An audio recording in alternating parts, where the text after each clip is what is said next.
And welcome back to Before Nashville, where we introduce the country stars of tomorrow to the country fans of today.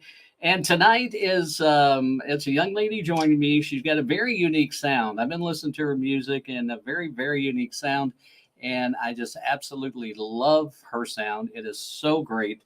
And we'll just talk about where she's from and everything. We'll get into that here in just a second as we get ready for Sarah Harrelson is her name. I'm going to bring her on in just a second. First off, let's give a quick shout out to our sponsors, Go Tuners, professional guitar tuning system made for professionals and amateur musicians alike. Also, civvies, worn by heroes, made with respect. A great line of apparel. If you want to check them out, go to civviesapparel.com, and also Heart to Heart Coffee, and that is heart, the number two, heartcoffee.com. And they are an amazing veteran owned business where if 15% of what they make, as far as when you order a subscription, goes back to veterans, and the same way with civvies. So let's bring in Sarah Harralson. Sarah, how are you? Hi, I'm good. How are you? I'm doing fantastic. Great to have you on tonight. Let's freak them out a little bit. I'm going to do a quick switcheroo here and put you over your website. That way, it makes it easier. They won't get Thank you you. confused with me or me confused with you. But so it was really interesting when I found you. I think I first found you on TikTok, and then I messaged you on Instagram, and we got connected that way, and I got you on. But I was listening to some of your music, and I listened to more of it today, and really delved into some stuff. And we're going to get into the music side in just a bit. But first, I want to find out you know, where you came from and leading up to where you are today. How did all that transpire? And just give us a quick little rundown about Sarah Harrelson as a youngster. Yeah, absolutely. So I'm originally from Knoxville, Tennessee. I was born in Alabama. Then, when I was around 8, I moved to Knoxville with my mom.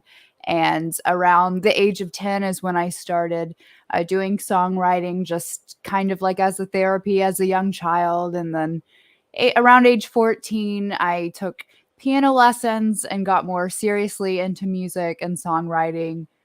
Taught myself guitar in high school, and I knew after high school, like, I wanted to move out of East Tennessee and I wanted to pursue music somewhere. I just didn't know where. And I toured a few colleges, toured Belmont and Nashville, fell in love with it. So I moved there right after high school.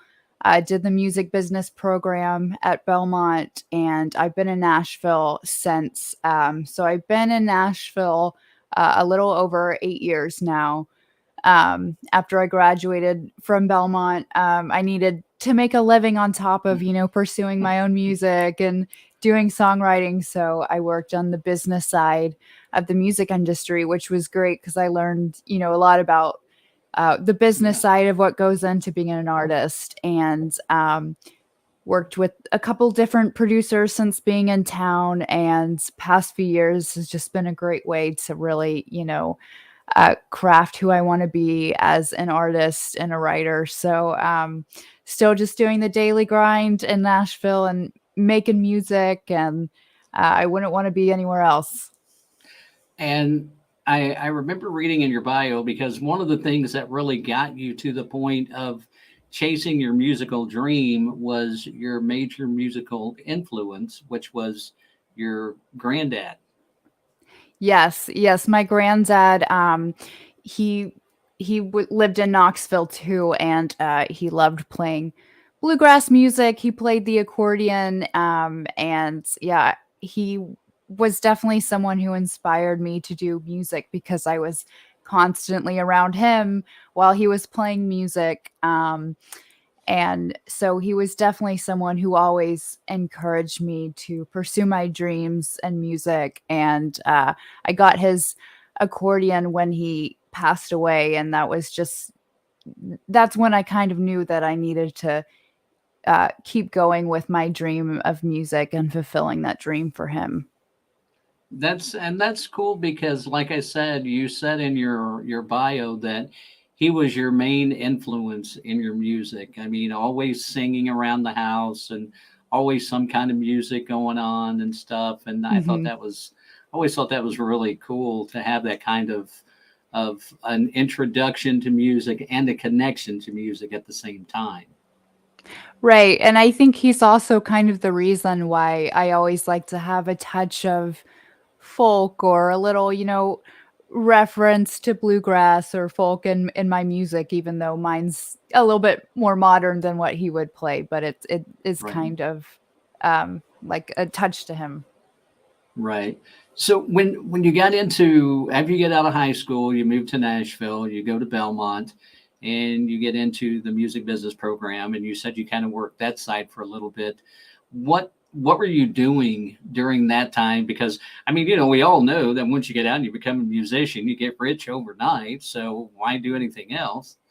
Right. You Yeah. know? Yeah, through Belmont I had a few different internships and Okay. different sides of the industry, and then I knew a lot of people who would go from graduating just to trying to get whatever gigs they could or playing on Broadway. But, I needed something that I could like actually support myself and pay the bills while still, having time to do my own songwriting and my own music instead of playing covers all the time.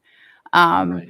so I started working in licensing at BMI, and I worked there for about a year, and I would sell music licenses to bars and venues who were using music and they needed a music license. And yeah, sometimes that was a hard job because you would have to deal with a lot of angry people. um, Right. and then I worked in artist royalties, working for record label, and that's a cool job because you learn a lot about artist contracts and how royalties work. And as a songwriter and an artist, it's such valuable information and knowledge to have. So I'm very thankful for, um, the knowledge I've gained through working on the business side of the industry. Right. And even getting the degree, I mean, Belmont, their programs are really good about teaching you the intricacies of those kind of things. But until you get that hands on, roll up your sleeves and delve into it type of experience, you don't really know as much as what you hoped you did. Absolutely, especially with the business side, because there's so many moving parts. And then I also minored in production, so I learned so much about that, and I'm so thankful I did that because now I can make my own demos or record vocals for other people. So it's it's just so helpful to know every different facet of the industry. Right. Right. And the production, we'll talk about that in a minute because you've utilized that as your career has gone on. Yes. But now you wrote your first song when you were about 10 years old.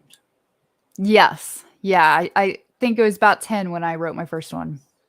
Do you remember the song, what it was about? Is there a audio recording of it somewhere out there? There might be an audio recording somewhere. I would have to like dig it up from the archives and brace myself for it. But yes, I do remember that song. I think I wrote it about my mom, and it's called Somebody, and basically it was just kind of a note to her and thankful that I have somebody like her in my life. And yeah, so my first song was just about my mom kind of being my hero at the time, and then as I Mhm. wrote more songs even around that age, it was so therapeutic because I was such a quiet child, so it was kind of a way for me to get my feelings out and get my emotions out at such a young age. Now, looking back on that first song until now, because you've come a long way from writing that song. I mean, you've Mhm. written no telling how many in over the years. But how has your method of writing a song changed from age 10 until, say, the latest single, Whiskey History, which we're going to play here in just a little bit. Yeah, it's definitely varied. So I grew up around multiple genres, and country was always my favorite. But before I moved to Nashville, it was more easy to write an array of genres or more like singer songwriter indie kind of songs. And when I moved to Mhm. Nashville, that's when I was able to kind of tone in my craft on with writing country songs, and that's when I started co-writing. So writing with other people taught me so much about songwriting and craftsmanship.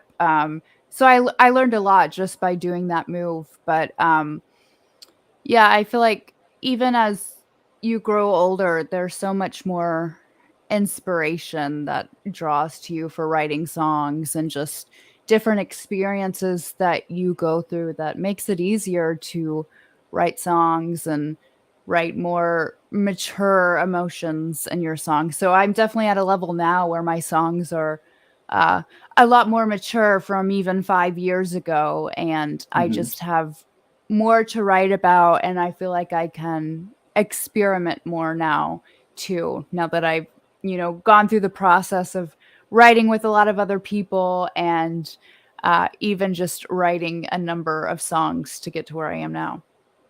Who would you say are your top three writing influences? Definitely Brandy Clark. She's always been a favorite of mine as far as imagery and lyrics. I love Nicole Gallion too, and probably Shane McAnally. Hmm. Those are really, I mean, I'm fine with all three of those. I love them all. I love all their writings. Yeah. And Shane is probably, if somebody asked me that same question, Shane would be my top one. Um, Yes. Yeah. I've watched him uh, on the, gosh, what was this? The TV show that he was on? That's right. Yeah, it was on NBC. I can't remember the name of Yeah. it. Yeah. And Lady A did Champagne Nights that one of the girls Mhm. wrote. And but I've watched him on there, and I watched how he would guide and help the writers craft their songs, and it's Mhm. just, and he takes that approach to everything he writes, and so it was really cool to see. And I mean, Brandy and Nicole, they've got so many hits that are out there. Yeah, so um, many. um, and Brandy, of course, she's won. Well, I'm trying to think if all three of them won Grammy awards. I know Brandy has. I think Yeah. Shane has. Yeah, I think all three of them have, but Yeah. yeah, I love how like you were saying, Shane always takes like an extra approach to songs, and that's been Mhm. inspirational too to kind of deep dive into my own songs and like kind of comb through and see like what can I improve, what can I say better or say in a different way. Right. And you were talking about kind of growing up on multi genres, and Hmm. the thing that I love about that is, especially like, listening to your music, you your songs have such a crossover appeal to them, that even though your heart and your writing comes from Nashville, which Nashville is not just a country music town anymore. I mean, Right. there's all genres in Nashville. Um, Absolutely. but your writing and your songs just have that the crossover. And I hate to use that word, because I think music, if it's a good song, it can be played anywhere. There's no Right. such thing as a crossover, you Yeah, know. I agree. And usually when you hear crossover today with country, you think, oh, well, country pop. And that's what a lot of Hmm. people are doing now. And mine's usually more crossover with like folk or, singer songwriter. But yeah, no, I agree. If it's a certain kind of song, it can be played anywhere at any Right. time. So, there's so many different subgenres now. We Hmm. are at a point where everyone's inspired by so many different artists. So now we just have all these blends of genres and different Right. songs. Right. And I've said that from pretty much the beginning of the podcast. Country itself has, you've got country rock, you've got country pop, you've got what they Mhm. call hip hop, which is Yeah. kind of the rap side of country. And then Yeah. there's just so many. And I know I'm leaving out a bunch of them, that some, outlaw country, which has been around since the 60s and 70s with Johnny Cash and Waylon Jennings and Willie Nelson. Mhm. And, that list goes on, Chris Christopherson and those guys. And then you Mhm. get somebody that you actually have a connection to, Shooter Jennings, who's trying to carry on his dad's kind of outlaw legacy in a sense, even though he's his own artist, but it just came Right. from that upbringing that he had in that household. Mhm. And you were actually, I believe it was his drummer that started a publishing company, and you were signed Mhm. with him for your first EP, wasn't it? Yes, yeah, I think that was back in 2015 Mm-hmm. is when I met Scotty. He heard my song "Watered Down Whiskey" and wanted to produce that song and do a 3-song uh, pub deal with me. And yeah, I think he had just finished drumming for Shooter at that time. So yeah, he was on the road with Shooter for a long time, and so I worked with Scotty for that year to work on my first EP, "Watered Down Whiskey." Now, back to the Belmont days, because you said you minored in production, right? Mhm. Yeah. And you've been able to use that in your own EPs and in the things that you do, like you were saying, recording other vocals and stuff like that. Mhm. As a producer, just give us a typical job um, description of what a producer does. Yeah, it's basically, taking a song from bare bones and lifting it up to what it should become. So there's so much imagination that goes into producing, and an engineer can, do all the mixing, editing, whatever for the tracks, but producers definitely make the songs come alive with Mhm. the melodies and the tracks that they create and everything. So I've had such a fun time just creating different tracks for my songs and making them come alive in different ways.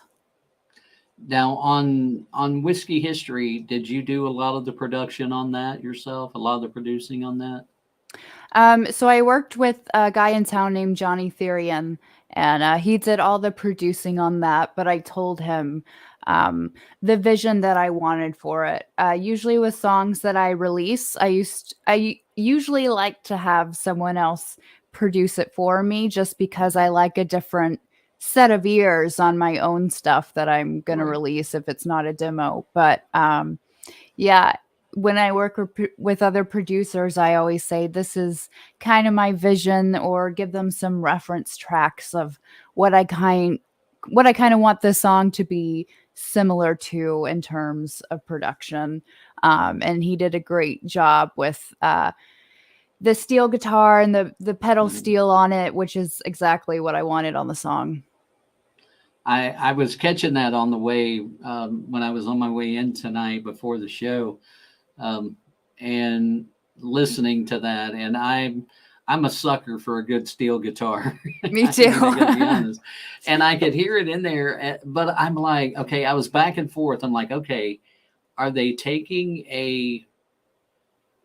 It didn't sound. I mean, and I don't play guitar, but sometimes I can differentiate if they're done just right. Like, Hmm. is that like maybe a, not really, not even like a Fender. It wasn't a Telecaster or Stratocaster. I was thinking more along the lines of like a Gibson, kind of like a BB King. I can't remember what the model number of his guitar is, but Hmm. something like that, and put just a real sophisticated um, wah pedal on it, to give it that steel guitar sound with maybe some slide. And then the more I listen, I go, no, that's a steel, but Yeah. it's subtle enough that it's hard to tell Hmm. exactly. Yeah, he tracks it with an actual steel, and I love the how it's subtle too. It's not Mhm. in your face, it's kinda in the background, and then, he added a mandolin in parts, Mhm. which I love too, so Yeah, and it was a very like a high note with more the and again, I'm not a guitar player, so I'm not going to try to use any terminology that I don't know. But I would almost call it like a mandolin nervous tick, where it's just real, back and forth. Yeah. Yeah, it I'm kind of sure there is, yeah. It's like a nervous there's a tick, lot but it of works. mandolin and guitar players going, we have a name for that, Well, if you know Right. what it is, send it to me because I ain't got nothing. Yeah, But I'll have to ask him what the name for that is. Yeah, find out what the technical name is because I don't know. I've I got a will. cousin that plays guitar in Nashville, and he was actually, I don't know if he still does, he was an adjunct professor at Belmont in Okay. guitar. And so maybe he knows what it's called. Um, Yeah. and so we'll both do our homework and then we'll just cross reference what we get. Um, There you go. but now you started off, you took guitar or you took piano lessons, and then you taught yourself guitar.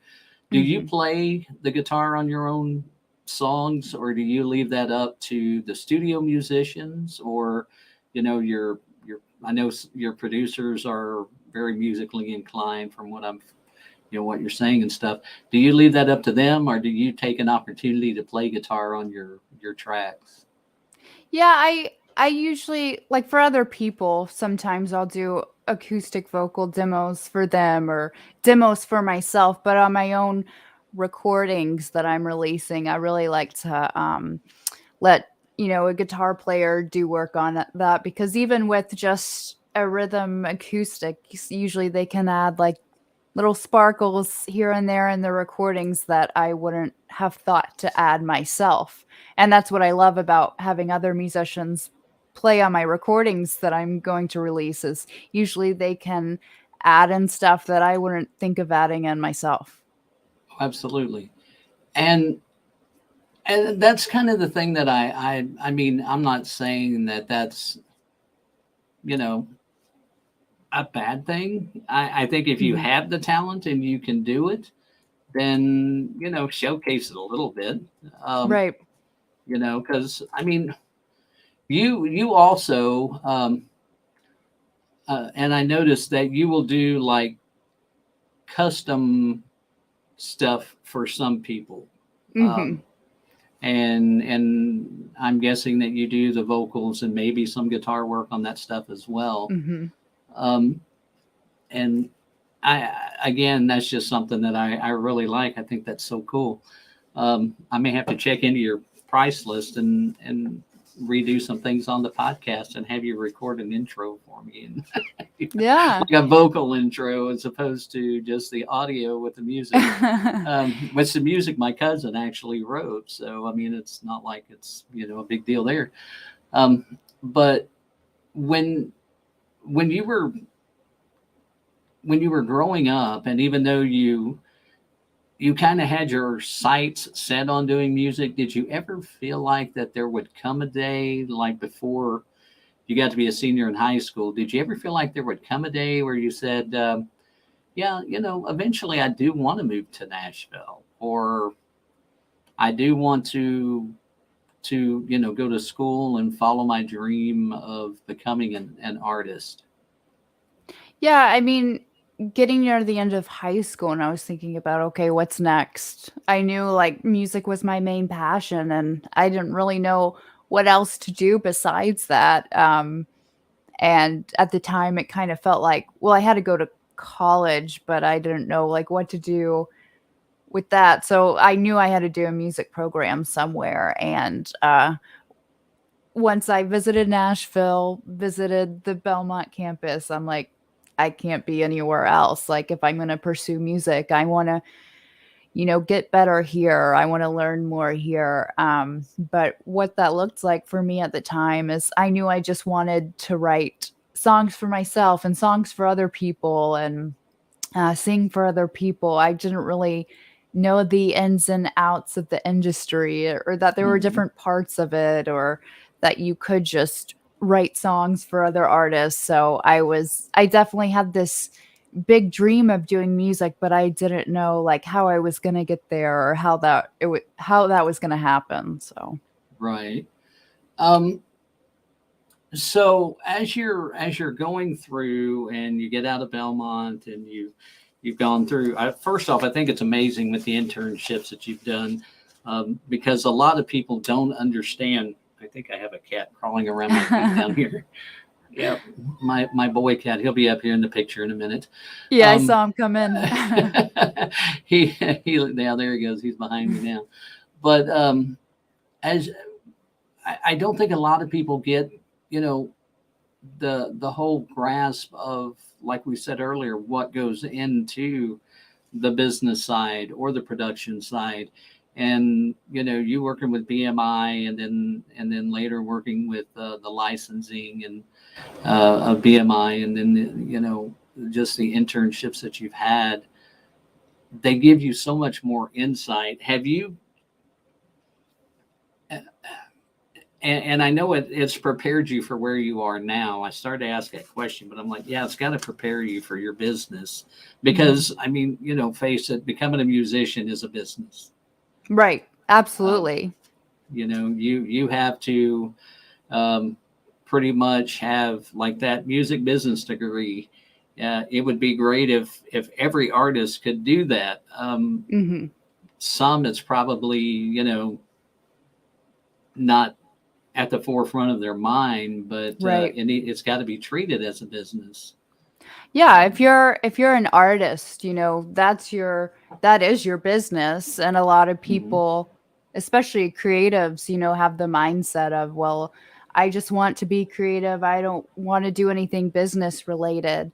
And if you're at a certain point in your career with your artistry, you have a label and you have people that can work those business sides for you, mhm, or your social media or whatever.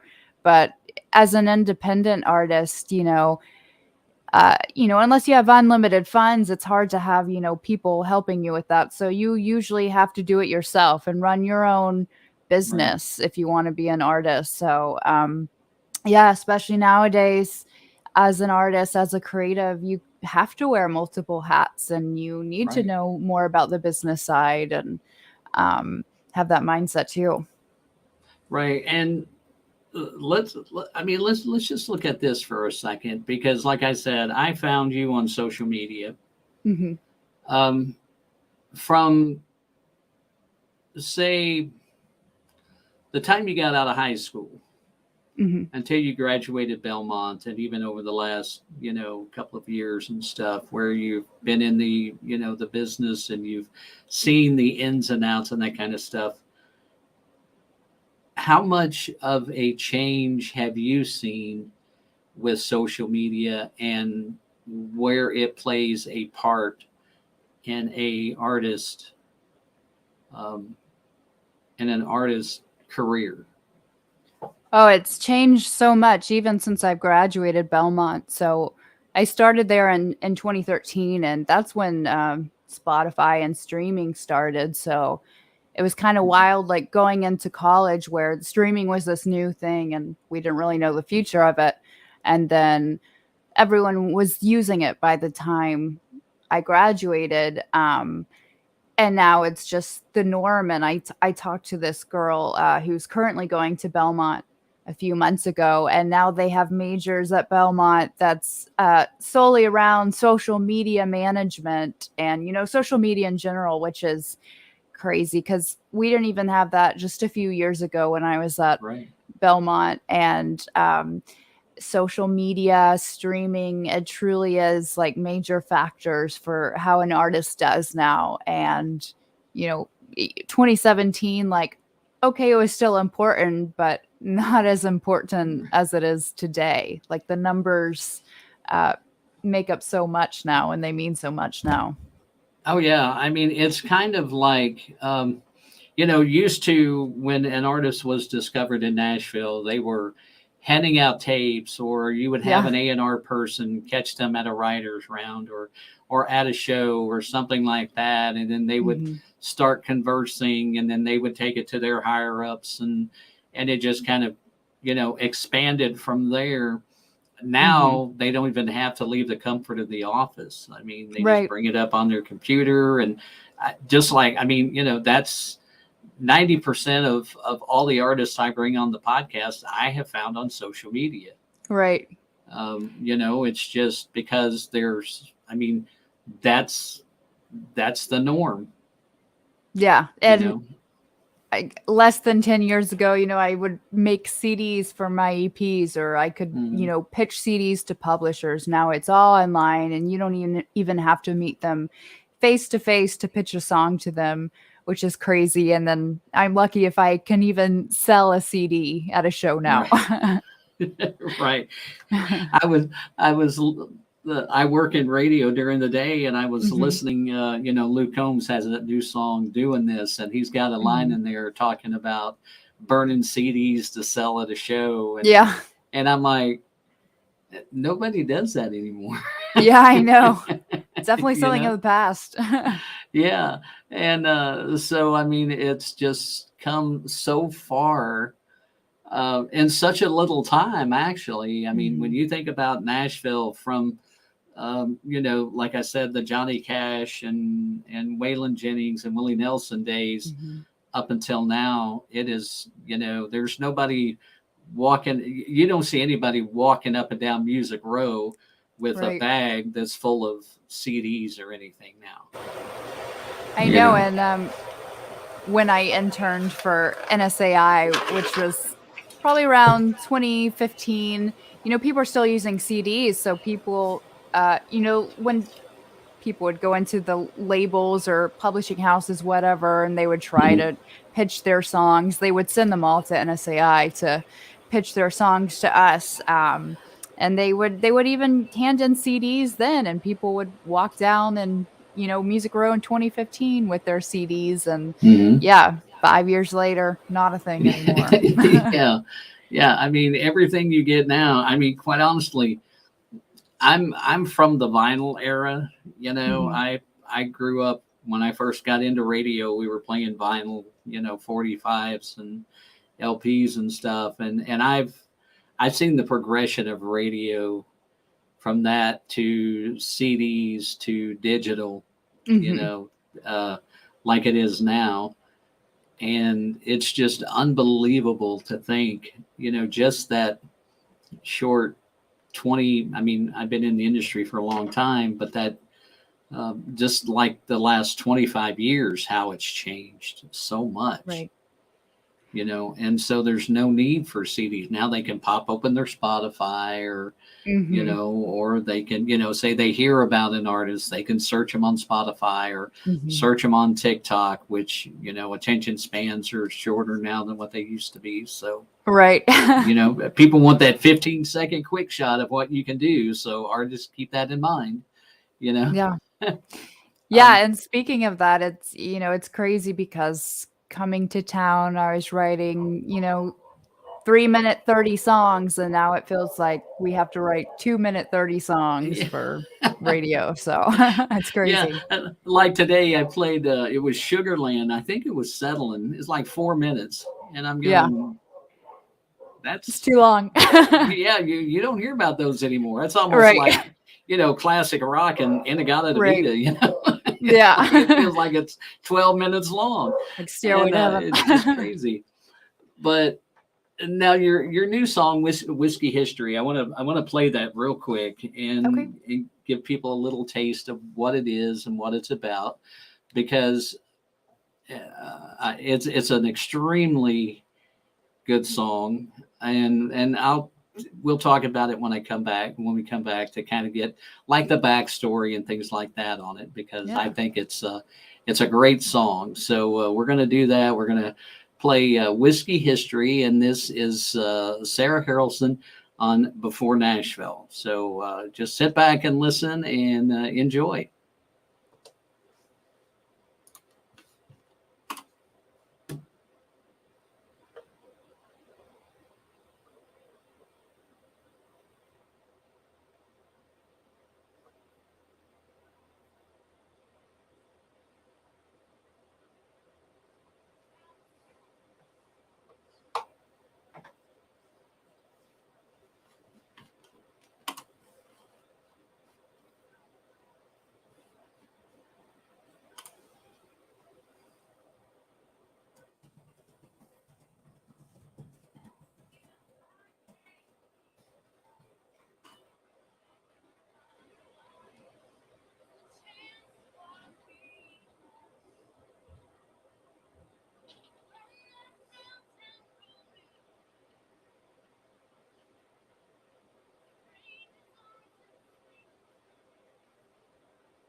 And that is Sarah Harralson and Whiskey History. Apologize for that because apparently the song was a little bit softer than I thought it was. No But worries. it is an amazing song. And we were talking about like the steel guitar and stuff like that. And Mhm. it sounds just, it is so good. And it's, your voice is just a soothing kind of voice. I mean, it's not Thank you. harsh. It's not, like some people may think, well, maybe it's, some artists have a little bit of a harsh voice, and they Mhm. sing, but yours is just kind of laid back and chill. And it's like, okay, cool. I can deal with that. Thank you. You're welcome. Where did that song come from? I mean, where did the idea of Whiskey History come from? Yeah, so I wrote that last year with my co-writer Bill DeLuigi, and basically, how this song came about is I have a running list of titles in my phone that or ideas that I'll write to at some point, and I just thought of the title "Whiskey History." One day. So that was in my phone for a while, probably a few years, because I didn't know what to do with it. And so I was writing with Bill one night and I was just shooting off different ideas to him. And I was like, well, what about this title? I have Whiskey History. And he was like, well, how would we go about that one? And we came up with a few different concepts of what we could do with that title. And he suggested, well, maybe we should do it about, the girl who's, she's found that special someone in her life and she's ready to move on from the bars and going out every night. And I was like, that's perfect, because I felt like I was in the place where I felt like I had met someone who was giving me that special meaning in life and more of a purpose. So as opposed to when I was in my early 20s, I didn't feel like going out to the bar every night or getting crazy or making mistakes with the whiskey as many people in their young 20s do.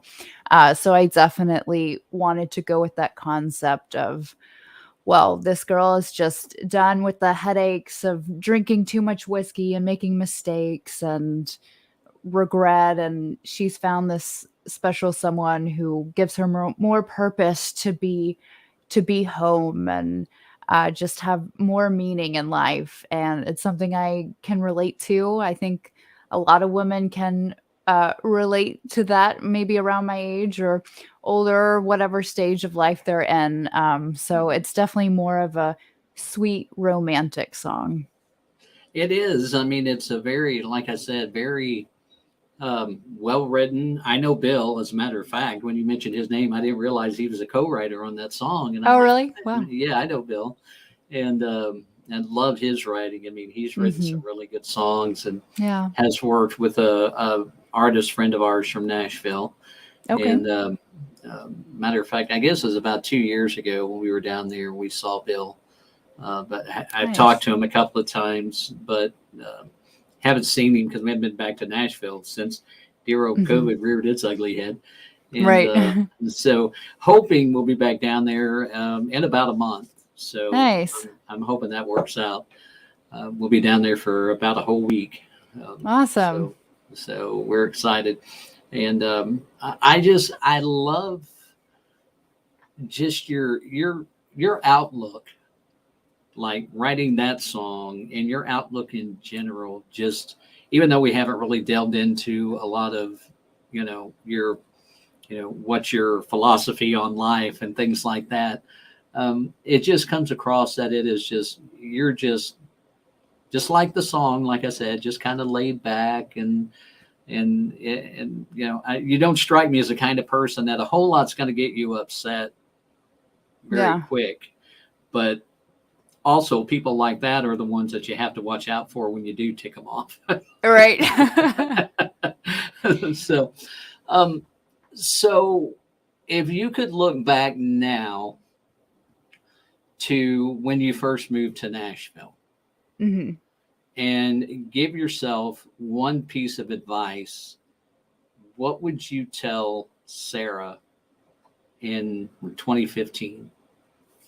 I definitely wish I could go back to that time and tell myself not to compare myself to others, because I was so guilty of that when I moved here. And I was like, oh God, everyone's so talented in Nashville and everyone's doing the same thing. Like, how can I compare to them? How can I be as good as them? And that was a huge mistake that I had to overcome, because I mean, the true secret is to be your own unique self and have your own identity. You don't want to be a cookie cutter image of someone else or have the same Right. sound as them. So I needed, I think most of my insecurity back then of even trying to be an artist or a songwriter was that I was spending too much time comparing myself when I needed to be working on my own identity and brand.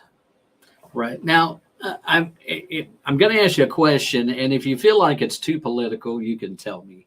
Okay. Um, I'm not going to ask, what your political, alignment is or anything like that. But um, Nashville is full of aspiring songwriters and artists, and it seems like there have been more females to get into that of late.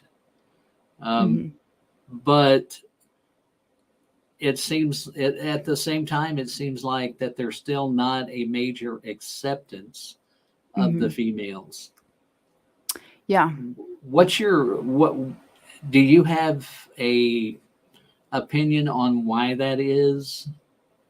It's weird because I feel like, we're still working on the same issue as like a few years ago, or maybe Hmm. it's kind of always existed where we Hmm. have all these female country artists and they're signed and they're, winning awards on the award shows and they're playing major venues. But, there is an issue of not as many females are being played on country radio, like, as Right. and, um, it's just they're not looked as important as the male country artist, I guess, in some instances. But some uh, people have suggested that, well, most of the people who listen to country radio are women, so they want to listen to male country singers just because they like listening to men more than women.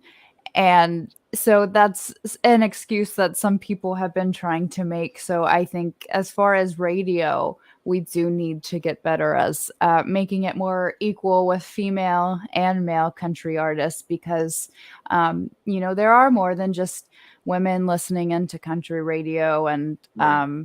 even just with streaming and playlists, there's so many more people listening to country music than before, as far as different countries and different sorts of people all over. Right. Um, so yeah, I think we're always, even though we have all these female country artists that are signed, we should always get better of having them have the same opportunities as male country artists. And that's one of the things. I mean, I've always said this, or I've said it a few times on here, but I've kind of felt this a lot. I mean, you do have a handful of major label female artists. Hmm. Yeah. Miranda, Ashley McBride, Carly Pierce, Yeah. Lauren Elena, Kelsey Ballerini, Maren Morris, those. But there are so many more that, female artists in Nashville that have not gotten that contract. Right. Um, and even some of the newer ones that have, I think if they were to sit back and take notice and think, okay, it took me from, this year till, X number of years later to get Hmm. to this point. Yeah. Um, and I mean, to me, music is music, whether it's a Right. guy singing it or a girl. Now, I've been in radio. I mean, I'll tell you, I've been in radio for 37 years, Hmm. and I mean, over half my life, I've been in this industry. And I've always heard that when it came to country music, well, women are listening and women don't like to listen to women. Right. That theory, that theory's been debunked. Yeah. And any radio station that pays attention to their marketing or their shoot, the word just left me. Like Their demographics. research, yeah, their Yeah. demographics and their research.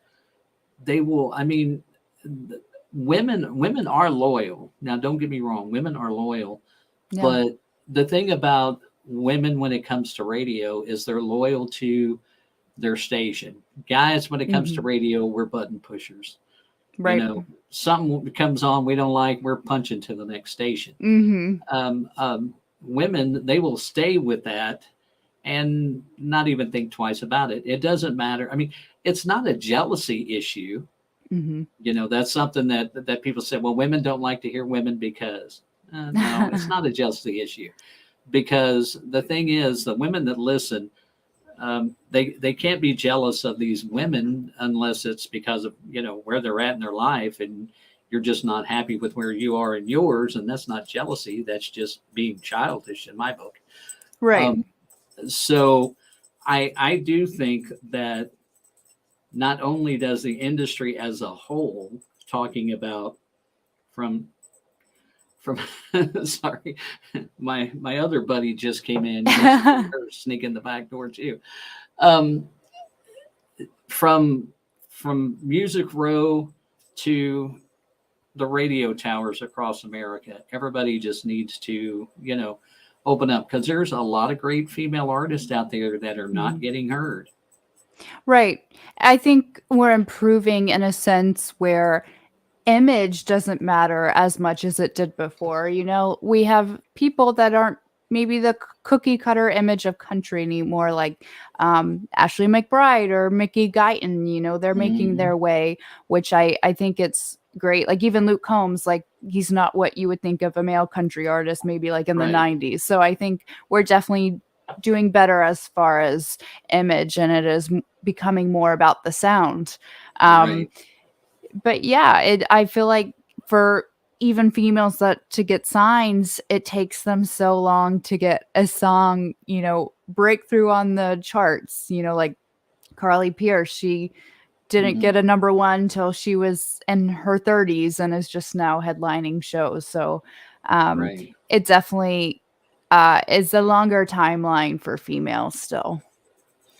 And that's one of that's a question I usually ask a lot of the females that are on, is kind of what they feel about that. Is that um I mean, I'm not asking if you're going to march down Music Row, or anything like that.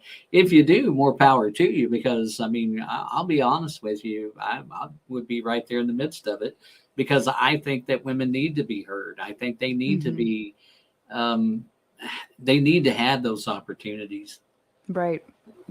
of like take for instance the latest. I won't say she's the latest, but the biggest talked about newest artist that's out there, Priscilla Block. Hmm. You know, I mean, going back to the social media, she was basically discovered on TikTok, and things just kind of blew up for her. Hmm. But then you think about the ones that have come after her that are being played on the radio now. I mean, there's others out there that have done well. You've got Morgan Wade, who's doing a Yeah. lot. Um, um, oh gosh, I knew I would do this. I'm trying to think. Just got engaged to Mitchell Tenpenny. Right. Yeah, uh, she's a can't think of Canadian country artist. I can't Yeah, Megan something. Megan. Yeah, Megan Patrick. Yeah. Um, and a friend of mine who also does a podcast just said that he thinks women are doing better on social media, um, Hmm. which is a good point, because yeah, I think they do. But I think that it's you know you have those, and you still only have a handful of newer artists, beside Ashley McBride and Carly Pierce. Those are like the newest ones that have come out in the past 10 years, probably.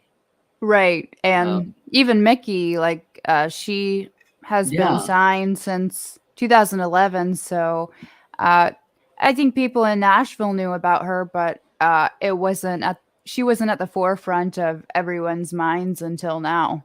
Yeah. And I can't tell you the name of it, but I remember her first single, but I couldn't tell you the name of it off the top of my head. Yeah, her first single Um, was amazing. yeah. Yeah, And it's like, why, and then, and this is a whole nother conspiracy theory that people can talk about. I have a lot of friends in radio, and I don't ever care if any of them are offended by what I say because they know it's true. We all know yeah, how the industry works. Radio's the same way. Um, we don't give a lot of, um, I don't want to say the word love, but we don't give a lot of credence to the female songwriters and singers. right. We just kind of push them off to the side because we've had that thing instilled in us, that women don't like to hear women. I don't know if you remembered a couple of years ago, the whole Tomato Gate thing, I um, think so. Yeah. where a radio consultant compared, women to being the tomatoes in the salad, Yep. and the thing that would have, I think, because I know the consultant, I'm not going to name his name and bring it all back up again. But the thing that would have saved him a lot of headache would have been saying, women are the tomatoes in the salad, but they add flavor to that salad. Yeah. Absolutely. Because quite honestly, have you ever eaten just lettuce? Right. It's not very good. Yeah. Sorry, Exactly. all you guys in country music, but the lettuce is not very good. It's the tomatoes and those kind of things that give it the flavor. So Yeah. Got to that add would have some tomatoes to make it a salad. exactly. So he would have saved himself a lot of grief and a lot of hate messages on Twitter, and I actually heard him say that in a conference one time. And even then, I was surprised it didn't come undone then, but it was like a Right. year or two after that when he Wow. said it again. Um, and But I mean, that's kind of where I feel like that we need to go from radio. Um, Radio needs to push Music Row into saying, "Hey, we've got all these great women." A lot of the guests that I've had on the show are female artists. Now, Hmm. granted, not all of them are in Nashville, and they're not all um, hyped up on Nashville. And Yeah. I don't, I mean, they're happy where they're at. Right. Whether it be Boston or Wisconsin. I mean, they make trips to Nashville. Don't get me wrong, but they they are, I mean, they're just as good as anybody else. And every female I've had on here on the podcast, they're just, I would put them nose to nose with any man.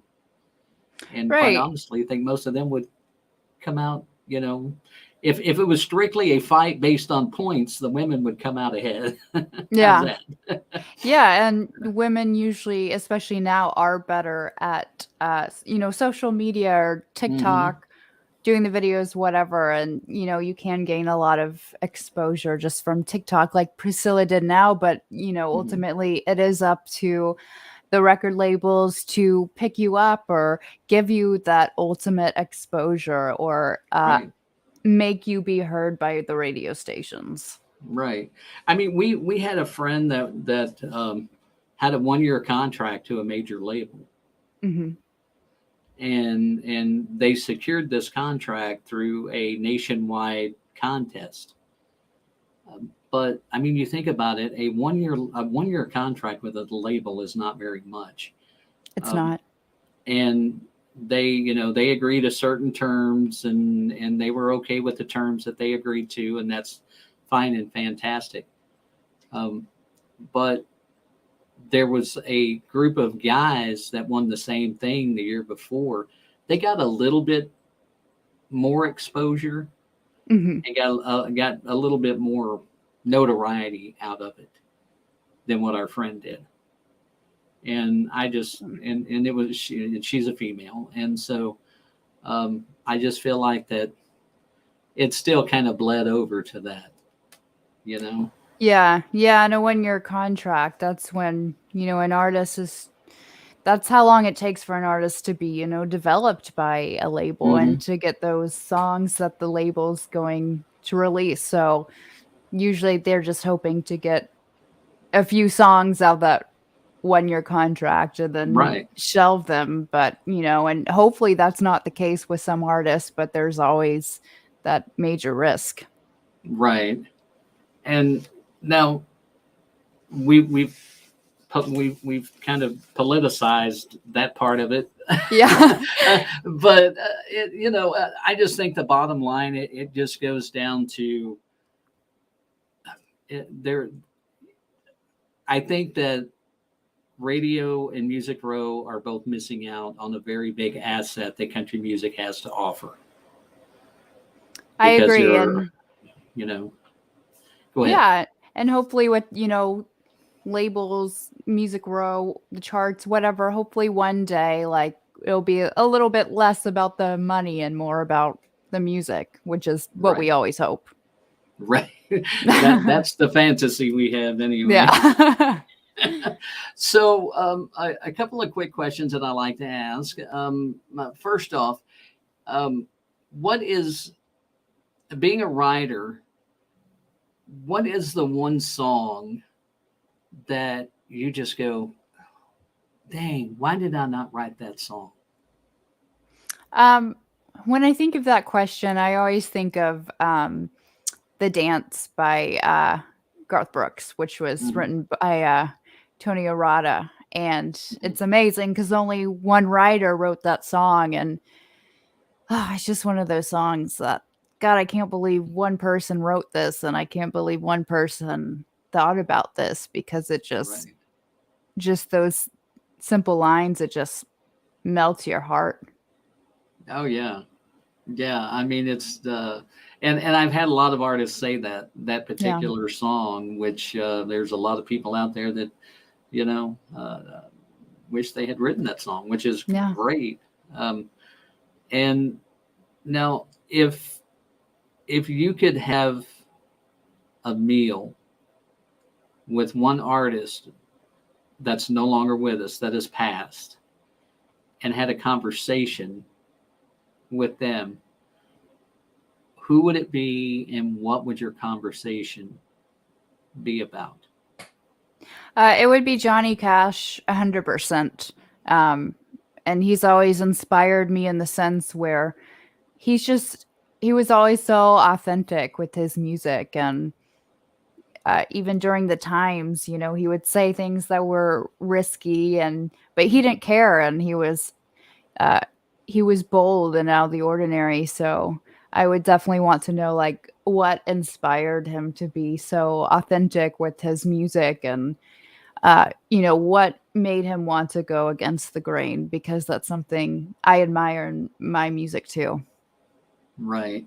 And that's a great artist to pick, and not one that's been brought up a lot, to be honest. Yeah, Which is odd because I that would is think odd. there'd be a lot more.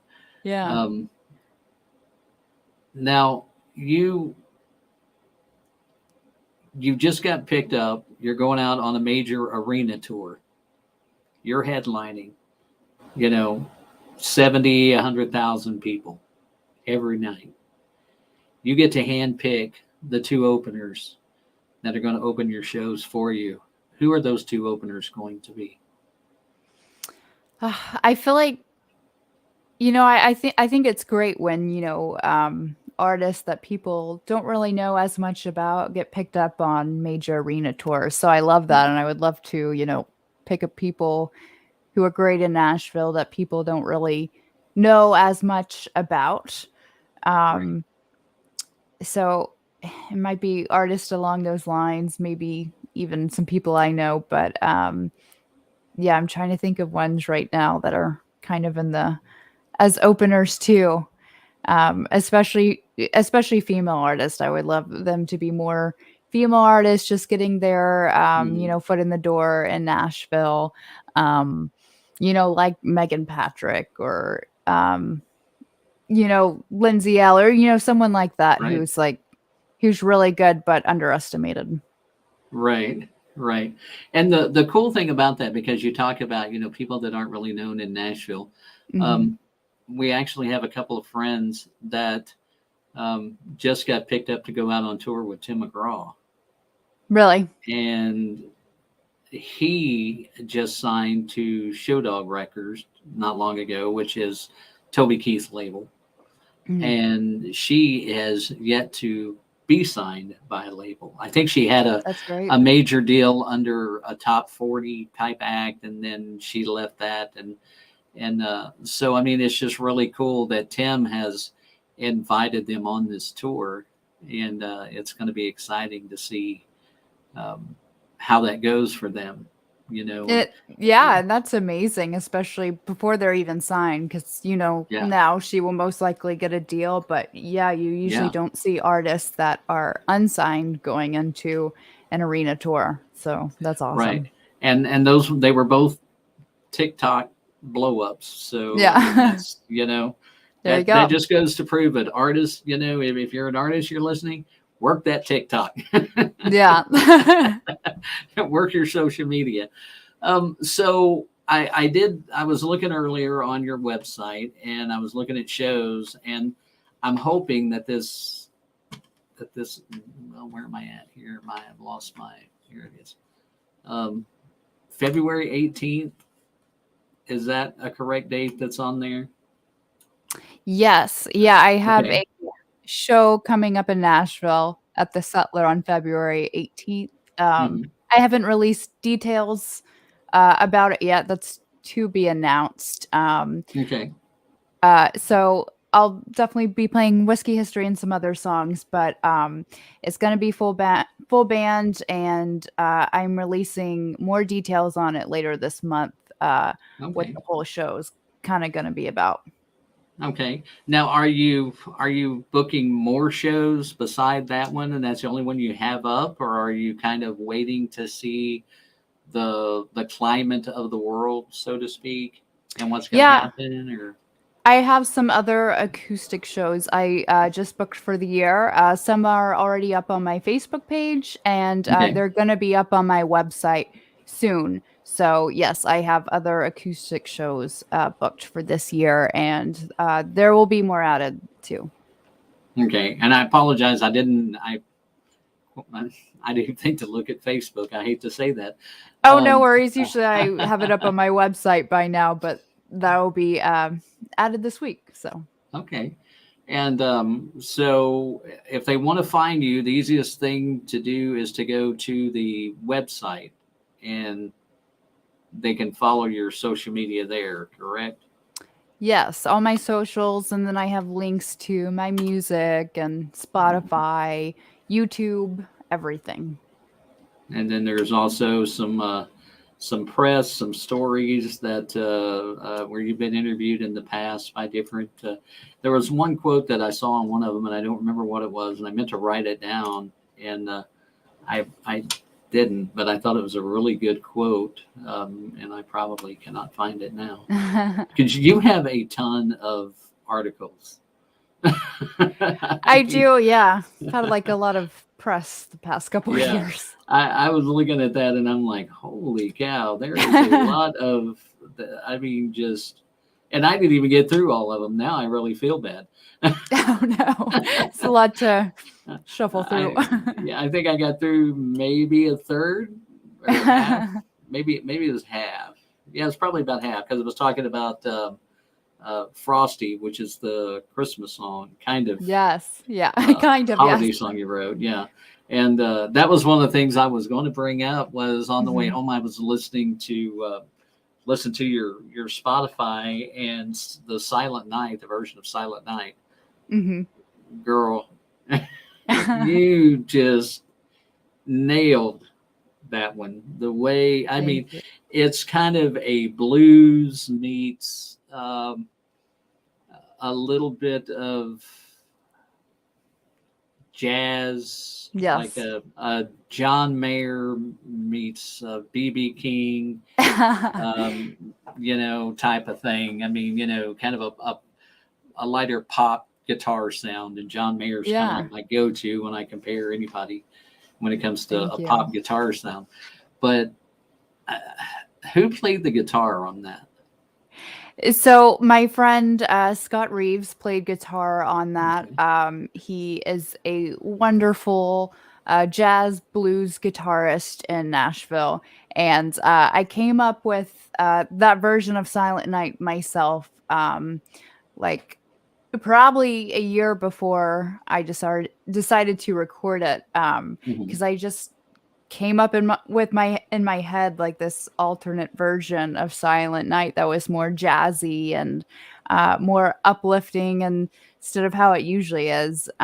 Yeah. So I just recorded just with my acoustic and on my phone, like this alternate version I heard, and I sent it to my friend Scott, and I said, "Hey, can you just make an electric guitar track for this, like following like the melody line I'm coming up with on this?" And he did, and it was awesome. And then I decided just to use my vocals and the guitar on the track, and just have Mhm. like a jazzy guitar vibe for the version of it to release.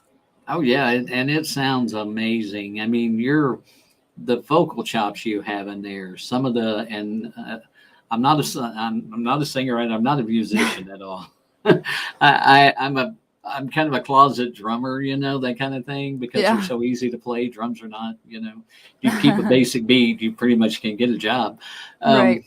but just the way that some of the way that you like you'll get to a note, and instead of where some people would kind of let it flow out, you just kind of cut it. You don't cut it off, but you kind of drop it off Yeah. pretty quick, and it sounds so good. Thank uh, you. it's just a whole, and that's one of those that is an absolute crossover. It can be played on any radio station. Yeah, that was Doesn't matter. definitely a fun song to experiment with and just kind of come up with different things. And yeah, Yeah. there's definitely parts where I go like a little bit more staccato where you expect it to Mhm. be drawn out. So it's definitely fun to play around with it. Yeah, and see, I just learned a new word, a new term, because I had no idea what it was called. Like I said, I'm not a vocalist, um, but I learn a lot. So, and I mean, it's definitely one that you, if you're listening or watching, you need to check it out. Just search for Sarah Harrelson, and that's Harralson on Spotify, and listen, and I'm guessing it's on all those streaming platforms. Yes, it is. And you can check out her version of Silent Night. After you check out Whiskey History, do that first. Yeah. Just put that out there. But if they want to go to your social media, they can go to the website, which is Mhm. sarahharrelson.com. You've got links to all your socials, and like you said, the music. Um, you've got some songs in here that I didn't notice on Spotify today, which may have just been because I was driving and didn't look, and it was probably a good thing. You do have Silent Night on your website, which is really cool. Bottom of the Glass, I caught part of that one on the way in. The Chance, I like that song. That was a really good one. Thank you. Um, I wrote that one with Bill as well. okay, Yeah. all right. Well, Bill's just popping up everywhere. I know. I do. We really like Bill. He's such a good guy. Yeah. Um, um, Watered Down Whiskey, which was actually that was the title of your first. Was it your first EP or your second? Uh, it was actually my second. Yeah. Okay. So, but I mean, just go to the website again, Sarah Harrelson, Harralson.com, and check out her music. I always do this too. Let me check this real quick and see what we got here. Do have some merch on, so you can pick up shirts or CDs, signed CDs. Um, an actual lathe cut record, which is super cool. Um, I like that. Also known as a 45 single record, for those of you that don't know, meaning anyone below the age of never mind. That'll date me. But I'm big on the vinyl stuff, so I may have to delve in there and get that one. And that's for Get Lost in Some Rock and Roll, which was one that you had out. Let's see. Yes, I released that October 2020, and I knew Yeah. I needed to do some vinyl for that. So see, that's right up my alley because I love the vinyl. I love it. So, Sarah, thanks for coming on. I mean, you, like I said, you're just kind of laid back. You're so easy to talk to. Even if we did get a little political, but you know, Music Row hopefully will forgive you. I'm not worried if they forgive me. I have no stake down there, so you know, I'll still keep doing what I'm doing. But Oh, well, this conversation's going on probably multiple interviews and artists. So yeah, oh yeah. I have brought it up a time or two, and I'm sure a lot of people have said it, not even being on this interview. But I appreciate you coming on, and we'll look forward to more stuff, you know, more music from you. I'm really excited to see what you have coming up. And like I said, I'll be down, my wife and I'll be down in Nashville in about a month. awesome. And if you're going to be around there, we'll keep checking the website. If you're playing, we'll try to come by and see you playing somewhere. Yes. I'd love to hear you live. Yeah, I'll let you know. And at least for next month, I'll be playing at the Settler on the 18th. Yeah. So yeah, we'll be down there I think the 22nd through the 26th. okay. So, I'll let you know if I have a show on that week. Yeah, if you have a show on that week, then let me know, because I know we've got a couple others we're already going to hit up. Awesome. But can't wait to find out if you are, and even if you're in town, I mean, you know, just shoot me a message, or I'll shoot you one, and maybe we can, you know, sit around and chat for a little bit. I'm actually, if all goes well and things work out, I'll be bringing the podcast on the road to Nashville. Nice. So, that would be great. That's going to be exciting, of just having a bunch of artists circling through and chatting for a little bit and trying to make a full show out of it. There you go. That'd be great. But again, Sarah Harralson, and the song is called Whiskey History. Check it out on all the streaming platforms, and also be sure to check out the episodes of b4Nashville on your Apple and Spotify. We're working on getting him on a few other platforms. We've got him on about 8 right now, but we're working on some others too, and I'll let you know when all that is. And you can listen to all of them once they're all up and ready to roll. So again, Sarah Harrelson. Sarah, thank you so much for coming on. I appreciate it. Thank you so much for having me. You're welcome.